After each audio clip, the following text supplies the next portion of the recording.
So listen, I wanted to start off. I think we've had a lot of perspectives of people who are agency side so far, and certainly Jay, who is very much on the technology side. And I know we're supposed to be talking about programmatic here, but AOL has had their barbell theory for a while that includes both the high quality inventory and the programmatic, and I think it's hard to not talk about user experiences somewhere without losing. If we talk about technology too much, you almost lose the personalization. We start up by asking, so you have the AOL platform now, which is all programmatic. You have your direct ad sales team. You talk about the barbell.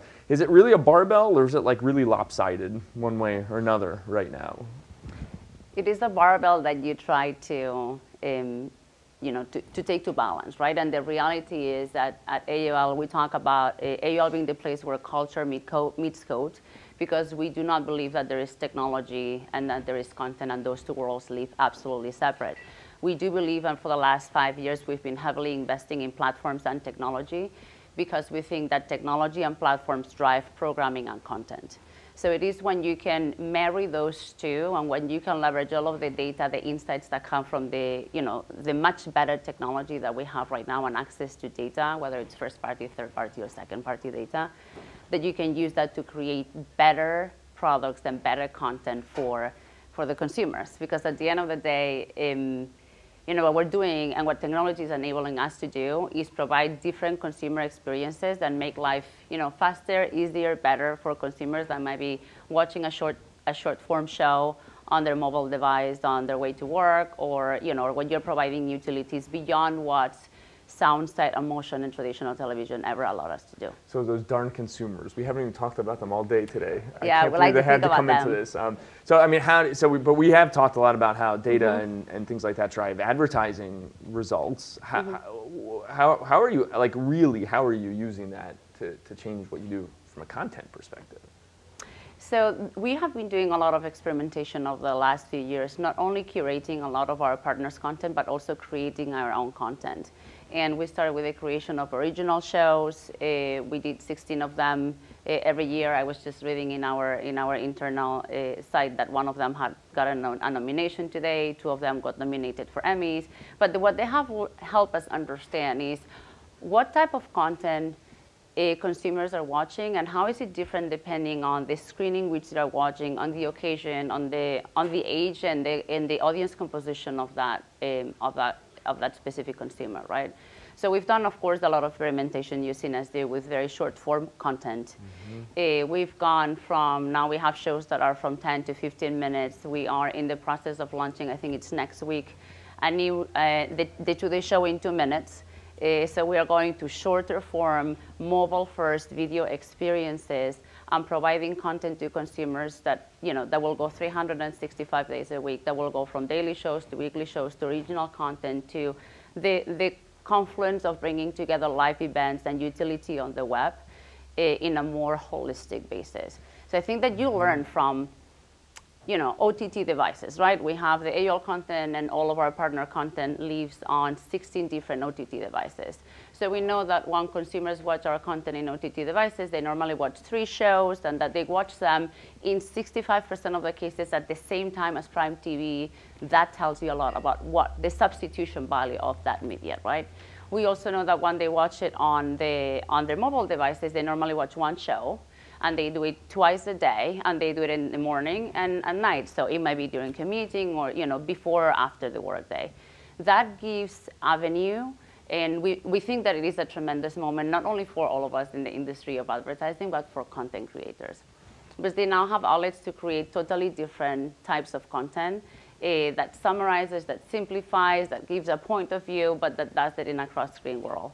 So I think that's very exciting. So and now getting back to the sales side of things, it sounds like what you're saying is context actually matters to some extent. I am saying context matters, absolutely. How do you take that and so again, coming back to programmatic, there's a lot of different ways. I'm probably going to get fined for having said that now, but there are a lot of different ways you define that. One of that's obviously buying an audience, right? You're talking about selling context as well. How do you look at packaging those things up together? So that's what we do every day, right? And I think that as an industry, because technology has allowed us to buy audiences at scale, which we had never been able to do before, the pendulum has swung towards it's all about the audience world.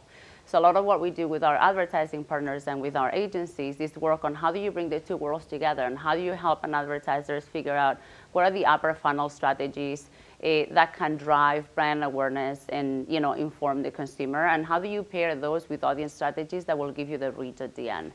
And we've done a lot of work to help advertisers understand what is the value of and the right mix that you need to bring into the table between your content strategies and your context strategies and your audience strategies. So you don't have to give a real specific example on it, but in other words, you don't have to name names, but do you have examples of cases where you've done this that you think has actually worked out?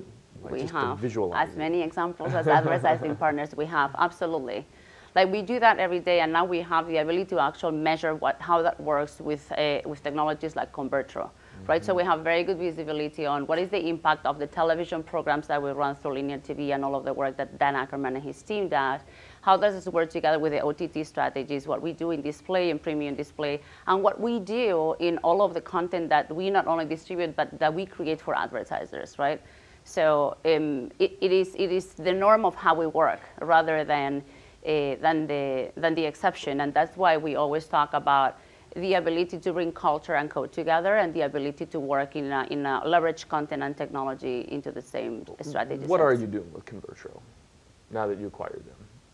ConvertShow is now integrated into every single program that we will run. So an advertiser will get certain visibility into what is the weight and how can you optimize across all of your different channels, television, the OTT video, video on the desktop, on the mobile, display, all of the different pieces. And then, we can bring in additional data sets. We always bring in search so that they can optimize during the course of the campaign, right? Some of the portions will be optimized in a real-time basis because they will be running in our programmatic stack, and some others will be optimized by, by the folks that run the programs.